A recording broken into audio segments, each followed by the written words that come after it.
네, 김영일 전문가와 함께하는 이슈 플로우입니다. 오늘의 이슈 플로우, 저 뒤에 나와 있는 저 내용처럼 이 AI와 관련해서 좀 자세하게 알아보도록 하겠습니다.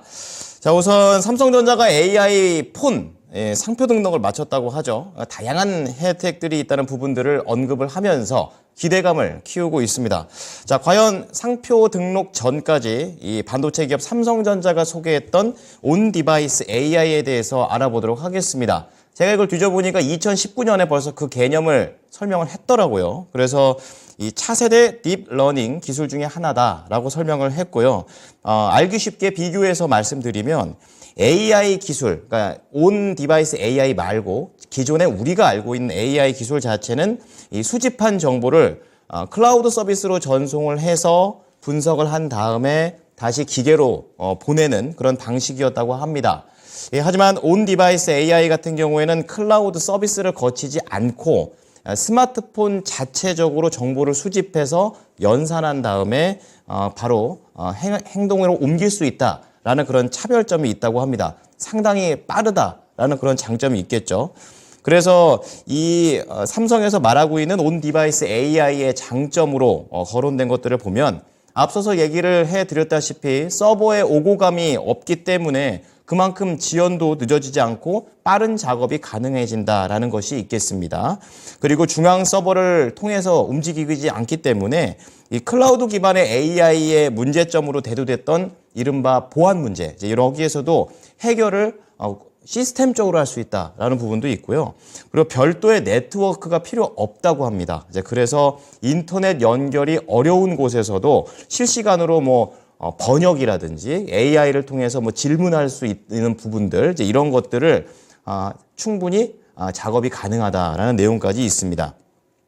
통상 여기에 있는 이 처리 방식상 이 서버는 뇌 역할을 하면서 뭔가 연산을 하고요. 그리고 디바이스는 눈과 귀 역할을 하면서 현장에서 벌어지고 있는 일들을 이제 체크를 하는 그런 역할을 하고 있는데요. 본질적으로 이제 이 클라우드 서버 자체가 현장에 가는 게 아니기 때문에 그 상황을 본질적으로 이해하는 게 어렵다라는 단점도 있다고 해요. 하지만 온 디바이스 AI 같은 경우에는 현장에서 경험하는 거를 바로 연산을 할 수 있기 때문에 더 상황에 적합한 그런 내용들을 개인들한테 서비스할 수 있다라는 장점이 있다라고 표현을 했습니다. 자, 그렇다면 실질적으로 우리 온 디바이스 AI가 삶에 미칠 수 있는 영향력은 어떤 게 있을까? 자, 이런 것들을 좀 봤는데요. 소소한 것들입니다. 개개인의 식습관 같은 것도 맞춤으로 진행할 수가 있고, 그리고 생활 습관, 잠을 잔다든지 이런 패턴 같은 것도 해서 최적의 그런 내용들을 만들어줄 수 있다라는 장점이 있습니다. 자, 이렇게 온 디바이스 AI 장점들이 상당히 많고 앞으로에 대한 그런 기대감도 높아지고 있는 시점입니다. 그래서 오늘의 주제는 이것으로 잡아보겠습니다. 자, 삼성전자가 AI폰 지금 상표 등록을 마무리했습니다. 새로운 반도체에 대한 모멘텀이 될 수 있을지 아니면 어느 정도의 호재가 되는지 자세하게 김영일 전문가께 여쭤보도록 하겠습니다. 전문가님 안녕하십니까? 네, 반갑습니다. 김영일 전문가입니다. 네.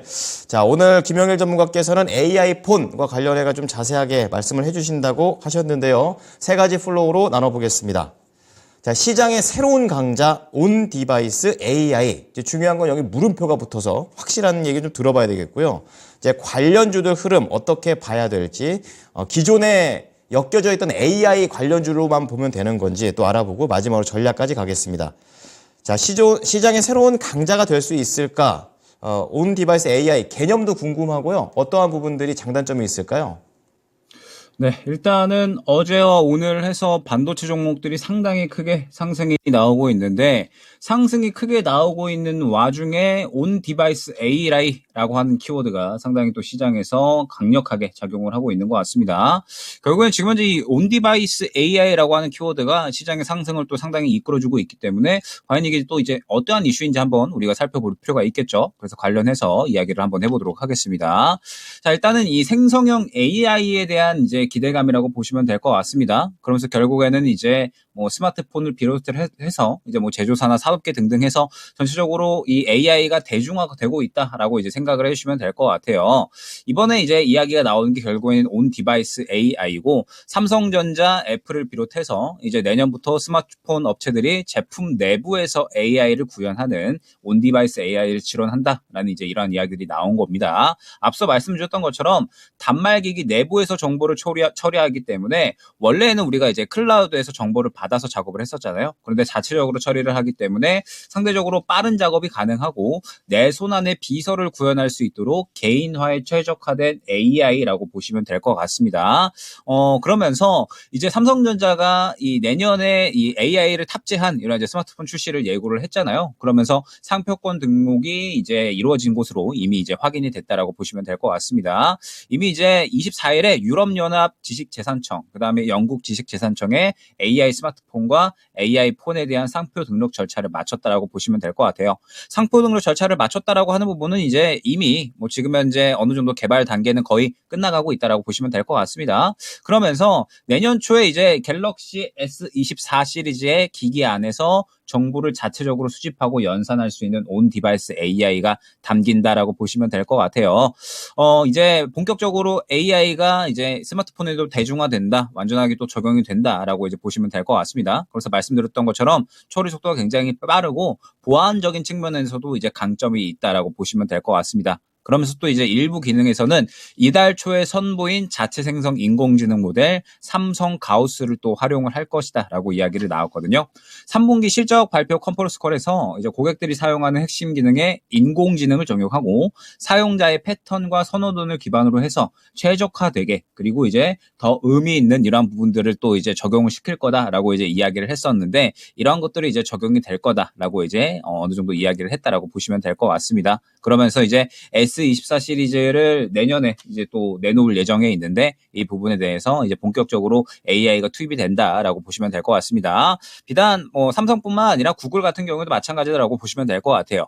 온디바이스 AI 칩 텐서 G3를 장착한 스마트폰 픽셀 8을 선보였습니다. 그러면서 마찬가지로 생성형 AI를 활용한 기능을 제공하는 그런 스마트폰이 또 새롭게 나왔다라고 보시면 될 것 같아요. 그러면서 이제 뭐 자사의 AI 챗봇 바드가 이제 적용이 된다라고 보시면 될 것 같고, 애플 같은 경우에도 내년에 생성형 AI를 접목한 아이폰 16 시리즈를 선보일 전망에 있습니다. 다른 빅테크에 비해서 애플 같은 경우에는 AI 경쟁에 약간은 뒤처지고 있다는 평가를 받고 있거든요. 그렇기 때문에 생성형 AI 프로젝트에 연간 10억 달러, 우리나라 돈으로 약 한 10조 3천억 정도 되거든요. 이 정도의 이제 금액을 또 투입을 해서 결국에는 AI 시대를 또 따라잡기 위한 이런 노력들을 하고 있다라고 보시면 될 것 같습니다. 그러면서 이제 여러 가지 종목들이 상당히 또 주목을 받고 있다라고 보시면 될 것 같아요. 지금 이제 뭐 일례로 들어보게 되면 삼성전기 같은 경우에 상당히 또 상승이 잘 나오고 있죠. 삼성전기 같은 경우에도 사실 MSCC 관련해서 계속적으로 이제 실적 우려감이 있었는데, 이번에 온 디바이스 AI 적용초가 이제 확대가 되게 되면서 이 부분에 대해서 수혜를 받을 수 있을 것이다, 수익성이 회복될 것이다라는 이야기가 나오고 있습니다. 온 디바이스 AI 폰이 중국 시장에서도 내년부터 본격적으로 판매가 된다라고 이야기가 나오게 되면서 삼성전기 같은 경우에도 실적이 회복될 것이다라는 기대감이 나타나고 있고, 그 다음에 이제 뭐 추가적으로 지금 이제 기판 관련주들 마찬가지라고 보시면 될 것 같습니다. 지금 이제 심텍 같은 경우에 가장 크게 상승이 잘 나와주고 있는 그런 종목이다라고 보시면 될 것 같은데, 마찬가지로 온 디바이스 AI 관련해서 수혜를 받을 수 있는 그런 이제 모멘텀이 형성이 되면서 어제 상승이 상당히 잘 나왔다라고 보시면 될 것 같고, 그 외에도 이제 뭐 전체적으로 종목들이 상당히 상승이 잘 나왔죠. 리노공업, 뭐 제주반도체, 칩셋미디어, 에이징랜드, 텔레칩스, 뭐 가우칩스, 오픈엣지 테크놀로지 등등 해서 지금 상당히 상승이 잘 나오고 있기 때문에 뭔가 반도체 쪽에서 이제 좀 흐름이 바뀌었다, 여태까지 상승이 잘 나왔었던 종목군들은 살짝 쉬어가거나 혹은 상승폭이 만족스럽지 않은데, 지금 현재 이러한 이 흐름들을 봤을 때 무언가 반도체 쪽에서 또 새로운 바람이 불 수가 있겠구나라는 부분을 또 우리가 어느 정도는 참고를 할 수가 있는 부분이기 때문에 지금 현재 상태에서 온 디바이스 AI가 본격적으로 또 반도체 쪽에서는 모멘텀으로 작용을 할 수 있고, 그에 따라서 관련된 종목들이 어떠한 종목이 있는지, 어떠한 종목이 지금 현재 수급을 잘 받고 있는지 파악을 하고 갈 필요가 있을 것 같습니다. 네. 자, 온 디바이스 AI와 관련해가지고 좀 말씀을 해주셨습니다. 뭐 MLCC도 지금 방금 전에 얘기를 좀 해주셨고 시장에선 가장 강하네요. 그리고 제가 찾아보니까 뭐 반도체 테스트 기업들 그리고 뭐 신경망 관련해가지고 NPU 기업들 많더라고요. 그래서 어떠한 종목들이 좀 더 나눠져 있는지 그리고 그 종목들을 어떤 관점에서 바라봐야 되는지 궁금합니다. 네, 일단은 뭐 앞서 말씀드렸던 것처럼 뭐 테스트 소켓 기업인 이제 리노공업 같은 경우에도 상당히 상승을 잘 보였고요. 뭐 그 다음에 지금 이제 뭐 팹리스 기업들, 뭐 어보브 반도체라든지 이런 종목들, 뭐 그 다음에 뭐 MPU 관련해서 뭐 칩셋 미디어나 뭐 AD 칩스 이런 종목들 전체적으로 이제 뭐 굉장히 AD 테크놀로지죠. 전체적으로 아주 상승이 잘 나와주고 있는 그런 상황입니다. 그러면서 종목들을 보게 되면 이대로 끝이 아니겠구나라고 생각이 정말 자연스럽게 들 수밖에 없을 것 같아요. 지금 현재 흐름을 보게 되면 뭐 기판 관련주인 심택도 마찬가지겠지만 어제의 흐름을 봤을 때 이일제의 수급이 굉장히 강력하게 끌어올려지는 모습을 확인을 할 수가 있었거든요. 결국에는 무언가 계속해서 좀 바닥을 잡아주는 움직임을 보여주다가 이 온디바이스 AI라고 하는 이러한 모멘텀이 또 시장에 형성이 되게 되면서 일제히 큰 폭으로 수급이 들어가는 모습을 확인을 할 수가 있었고 비단 뭐 신텍뿐만 아니라 AD 테크놀로지 같은 경우도 마찬가지로 최근에 상당히 수급 흐름이 좋았다라는 모습을 확인을 할 수가 있고요. 뭐 그다음에 뭐 추가적으로 어버브 반도체 같은 경우에도 어제 흐름이 상당히 좋았죠. 일제히 수급이 한 차례 강하게 밀려 올라갔기 때문에 결국에는 이 수급을 기반으로 해서 관련된 종목군들은 추가적으로 상승이 나올 수밖에 없다라고 생각이 되고 있습니다. 지금 이제 이 종목들 보게 되면 리노공업 같은 경우에도 어제 한 차례 정도 더 수급이 밀어 올려졌기 때문에 트레이딩 정도로는 한 번 더 접근을 할만하겠다라고 생각이 되고 있고 뭐 그다음에 뭐 칩셋 미디어 같은 경우도 여전히 수급이 살아있는 모습 확인을 할 수가 있고요. 계속적으로 전체적으로 이 반도체 종목들은 이 온디바이스 A에 관련돼서 수혜를 받은 종목들이 일제히 또 좋은 상승이 나온 모습을 확인을 할 수가 있었거든요. 그러면서 이제 오늘 같은 경우에는 퀄리타스 반도체 같은 경우에도 추가적으로 상승이 나와주고 있죠. 이전 고점으로 오늘 이제 돌파 시도를 해주는 모습. 물론 추가적인 상승이 나오지 않기는 했지만 오후까지 추가적으로 또 수급이 들어가 준다라고 하면 그러면은 지금 현재 상황에서 마찬가지로 퀄리타스 반도체 같은 경우에도 단타 트레이딩 정도는 충분히 접근을 해볼 만한 그런 종목이 되지 않을까라고 생각을 하고 있습니다. 그런 부분들을 봤을 때 여기서 우리가 이제 주목을 해야 될 만한 부분은 무엇이냐? 결국 이제 반도체 같은 경우에는 지금 뭐 HPSP 같은 경우도 상당히 상승이 잘 나오고 있기는 하지만 새롭게 우리가 또 모멘텀을 적용시킬 수 있는 종목군들이 나타났다라고 보시면 될 것 같습니다. 온 디바이스 AI라고 하는 이러한 이제 수혜를 볼 수 있는 모멘텀이 시장에서 새롭게 나타나게 되면서 관련된 종목들이 일제히 다 수급을 받아버렸잖아요. 그러면은 이제 우리가 기존에 알고 있었던 뭐 하나 마이크론, 주성 엔지니어링 이런 종목들 지금은 이제 그렇게 큰 폭으로 상승이 나오고 있지 않고 수급이 아직까지는 제한적인 모습이기 때문에 어느 정도는 여유롭게 봐야 되는 종목군. 반면에 이제 뭐 HPSP 같은 경우에는 뭐 오늘 수급 받아주고 있으니까 좋은 움직임을 보여주고 있기는 하지만 그 외에 지금 현재 뭐 어제 상승이 새롭게 나온 종목군들 뭐 예스티라든지 아니면은 뭐 어버브 반도체 뭐 이런 이제 심텍 이러한 종목들 온디바이스 AI 수혜를 받는 새로운 종목군들이 늘어났다, 새롭게 나타났다라는 부분을 우리가 생각을 해야 될 것 같습니다. 그러면서 또 새로운 이 시장의 바람이 불고 있는 그런 상태이기 때문에 결국에는 이제 반도체 종목군들에서 이렇게 수급이 새롭게 들어간 만큼 이 종목군들은 반드시 봐야 되는 종목군들이 되어버린 거죠. 일제히 수급을 받아줬기 때문에 관심을 가질 필요성이 반드시 있다라고 생각을 해주시면 될 것 같고 그러면서 이제 바로 이제 투자 전략적으로 계속해서 좀 넘어가서 말씀을 드리면 지금 현재 수급을 가장 강하게 받아준 종목이 어떠한 종목이 있는지를 한번 이제 살펴보셔야 될 것 같습니다. 말씀드렸듯이 지금 현재 여러 가지 종목들이 수급을 굉장히 잘 받아줬어요. 그런데 수급을 잘 받아줬다라는 말은 일제히 수급을 잘 받아주면서 함께 움직일 것이지만 결국에는 또 대장주 종목이 따로 나타날 수밖에 없는 거거든요. 그러면은 과연 또 대장주 종목이 어떠한 종목이 될 것인가라고 했을 때 결국에는 또 그 종목들 중에서 가장 크게 수급을 받아준 종목군이 될 수밖에 없다라는 부분을 우리는 생각을 해야 됩니다. 그러니까 지금 현재 어제 일제히 수급이 들어갔기 때문에 아마 한동안 추가적으로 움직임은 더 나올 수밖에 없다라고 보고 있거든요. 그러면은 한 차례 수급을 받을 때 과연 어떠한 종목이 또 추가적으로 상승이 나오는지 이 부분은 굉장히 우리가 유의 깊게 지켜봐야 될 것 같고 그러면서 이제 온디바이스 AI 관련주들은 우리가 새롭게 이제 시장에 대해서 반도체 종목군들에 대해서 주목을 해야 될 만한 그러한 모멘텀이 됐다. 내년 출시 예정이기 때문에 결국엔 또 시장에서 꾸준히 이야기가 될 수 있다라고 보고 있거든요. 긍정적으로 봐야 될 섹터다라고 생각을 합니다.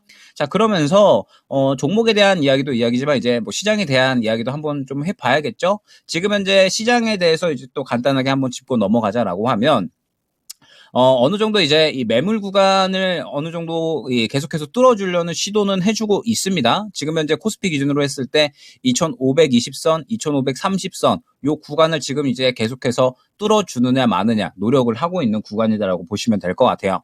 그런데 이 부분에 대해서 계속해서 이제 강조를 드릴 때 제가 어떻게 많이 강조를 드렸었냐면 결국에는 추가적으로 좋은 이야기가 하나 정도는 나와줘야 된다라고 말씀을 드렸었죠. 지금 현재 시장이 고점까지 도달을 하는 데 있어서 결국에는 여러 가지 이제 좋은 이야기들, 뭐 국채금리 하락에 대한 부분들, 뭐 환율 하락, 유가 하락 이러한 부분들에 대해서 이미 반응을 한 상태이기 때문에 현재 상황에서는 추가적으로 좋은 이야기가 한 차례 정도는 더 나와줘야 됩니다. 그러면 이제 기대할 만한 거는 결국에는 금리 인하에 대한 부분과 그 다음에 뭐 하나 정도 더 이야기하자면은 빅테크에 대한 이 실적 부분인 것 같거든요. 지금 현재 이 미국 시장 같은 경우에는 이 빅테크가 완전히 끌어올려줬기 때문에 빅테크 기업들이 추가적으로 좋은 상승이 나오던가 아니면은 금리 인하에 대한 기대감이 차오르던가 딱 요 두 가지 정도를 기대를 해볼 수가 있을 것 같습니다. 그러면서 이번 주 넘어가게 되면 결국엔 다음 주부터 이제 12월로 넘어가게 되고 그러면서 아마 이 여러 가지 또 이야기들 뭐 경기 지표에 대한 이야기들이라든지 아니면은 또 연준에서 추가적으로 발언을 할 수가 있겠고요. 그러면서 뭐 금리 인하에 대한 기대감이 끌어올려진다던가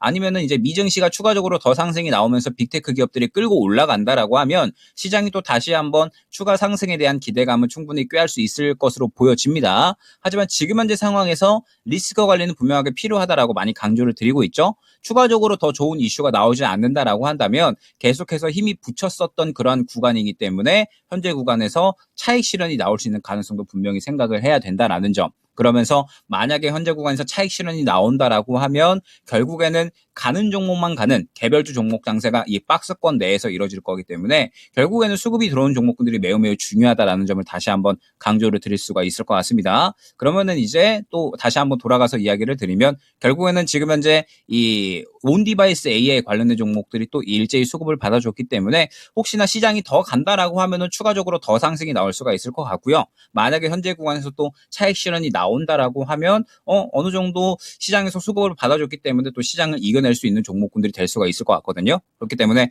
관련된 종목들이 어떠한 종목이 있는지 그러면서 지금 현재 상황에서 수급을 또 가장 크게 받아주는 종목은 또 어떠한 종목이 있는지 한번 살펴보시면서 전략 꾸려나가 보시면 좋을 것 같습니다. 네, 전문가님, 그 온 디바이스 AI와 관련된 내용도 전반적으로 잘 들어봤고요. 그렇다면 전문가께서 이 수급이 좀 들어오기 전에 좀 볼 수 있는 탑픽 종목이 있다면 어떤 게 있을까요? 지금 현재 전체적으로 이제 볼만한 종목들은 굉장히 많이 있는 것 같아요. 이제 오전에 어버브 반도체 같은 경우에도 제가 시가 이하에서 한번 모아가면 좋을 것 같다라고 말씀을 드렸고, 그 다음에 어제 또 새롭게 수급을 받아준 예스티 같은 경우에도 보게 되면 수급을 굉장히 크게 받아줬죠. 그렇기 때문에 단기 트레이딩 정도는 충분히 접근을 할 수가 있을 것 같고, 심텍 같은 경우에도 결국에는 이제 이 기판 관련해서 가장 또 크게 수급을 받아줬기 때문에, 그리고 기판 관련들이 또 수혜를 가장 크게 볼 수 있다라고 또 이야기가 나오고 있기 때문에 뭐 단가가 조금 더 늘려준다라고 하면 모아갈 수 있는 그러한 이제 구간도 충분히 나와줄 것 같습니다. 지금 이제 반도체 종목들은 새롭게 수급을 받아주는 종목들이 굉장히 많아서 접근할 만한 종목들이 또 굉장히 많이 눈에 띄는 것 같거든요. 그렇기 때문에 모아갈 만한 구간은 충분히 나와줄 것 같고, 여기서 한 가지 정도만 팁을 좀 더 드리자면, 뭐 예를 들어서 어버브 반도체로 이제 예를 들어서 설명을 드리면 한 차례 정도 수급이 더 들어와 줬잖아요. 이 구간에서 한 번 정도 수급이 더 들어오면은 가장 확실한 그림이 될 것 같거든요. 나는 조금 더 시장이 지금 혹시나 꺾일 수가 있고 약간 이런 부분들이 우려스럽다라고 하신다면은 한 차례 정도 수급이 더 들어가는 거 확인하시고 그 다음에 접근을 하셔도 저는 나쁘지 않을 것 같고, 전체적으로 수급이 잘 들어가 줬기 때문에 뭐 트레이딩이든 어느 정도 모아가는 전략이든 충분히 가능한 종목군들이 온디바이스 AI 종목군들이 아닌가 생각이 됩니다. 오늘 김영일 전문가께서는 시장에서 가장 뜨거운 그런 이슈 중에 하나 온 디바이스 AI와 관련된 관련주 투자 전략까지 말씀을 해 주셨습니다. 오늘 내용 잘 적용해 볼게요. 고맙습니다. 네, 감사합니다. 김영일 전문가였습니다.